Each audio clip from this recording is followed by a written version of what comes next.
no Chicago Bears talk. I just wanted to hit on that real quick. Just real quick, because Andy Monday made up. I think Caleb Williams is going to turn the Bears around, full 360, right back to where they were. That crap organization. I think that's spot on.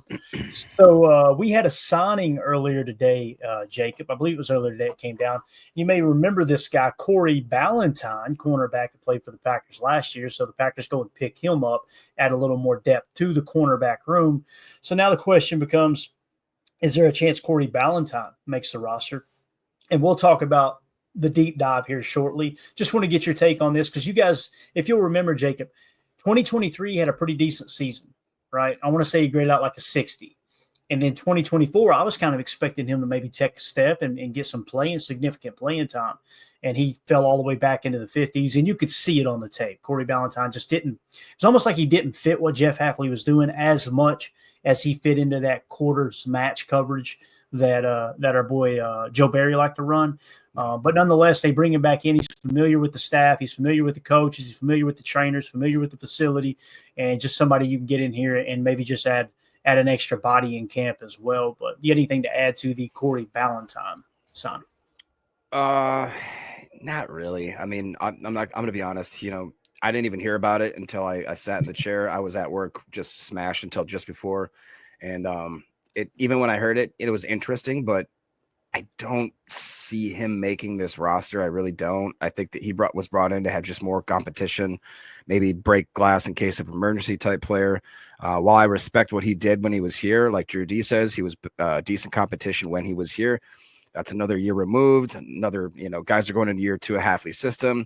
And the biggest thing to me is that he's pushing 30, and we've got a ton of guys that are in that, 3rd string to 7th string cornerback room, including guys like Bo Melton, that I really do want us to have an honest shot on making this team. And what do we always talk about? Take your eye off the ball, or keep your eye on the ball, I should say. I don't want progress stoppers. And I feel like right now that Corey Ballentine may offer nothing more than kind of slightly raising your floor, you know what I mean, in that cornerback room. But all in all, I believe it'd be more of a hindrance to the young talent that we have. Yeah, definitely. So we'll keep an eye on Corey Ballentine, see if he's got a legit shot of making the 53. To me, I don't see it happening, but you never know. And again, hate to say it, but everybody in here knows it's a reality that injuries are going to happen. And why not have somebody in here that you're familiar with? You know kind of what their limitations are. You know what they do well, what they do not so well, because you've already compiled, you've invested time into a guy like that, and you've compiled all this information. And if indeed he makes it to the practice squad or whatever out of camp, or to the 2nd or 3rd week of camp, you've got a little bit better idea of, hey, this is what this player is.